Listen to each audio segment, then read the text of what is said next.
Today's topic is quartile deviation, which is one of the measure of dispersion. As we have already studied about the range, this is the second measure of dispersion, which is called quartile deviation. It is symbolically we use QD to represent quartile deviation. So quartile deviation is defined as the half of the difference between the lower and upper quartiles, that is the first quartile and the third quartile. It is also termed as semi-interquartile range. So mathematically, quartile deviation is equal to Q3 minus Q1 divided by 2. This is the absolute measure of dispersion. Now the relative measure is coefficient of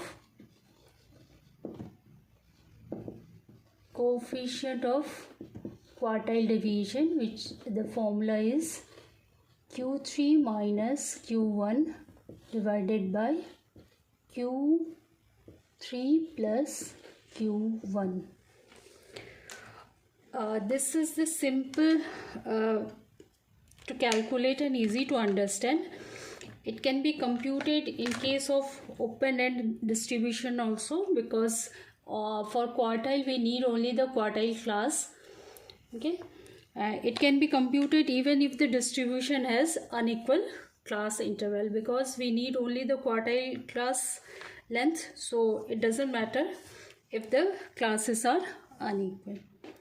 And the main drawback of this method is that it is not based on all observation of the series, as it consider only 50% of the value, because as you know, Q3 and in between Q3 and Q1 there are only 50% of observations are there, because if this is your data set, if this is your Q1, first quartile, second quartile, third quartile. So here, as we know, the quartile divide the whole observation into 4 equal parts. So here we get the 25% of the observation, like that. Here also 25%. Here also 25% of the observation lies, and 25% on the right hand side. So look here, from here to here we get only 50%. We are considering only the 50% of the observation, because we are using Q1 and Q3, first and third quartile. So the main drawback of this method is it is not based on all observation of the series. It consider only the 50% of the value. That's all about quartile deviation. So we have, first we need to find the quartile, and then we find quartile deviation. The first one is the absolute measure, and second one is the relative measure.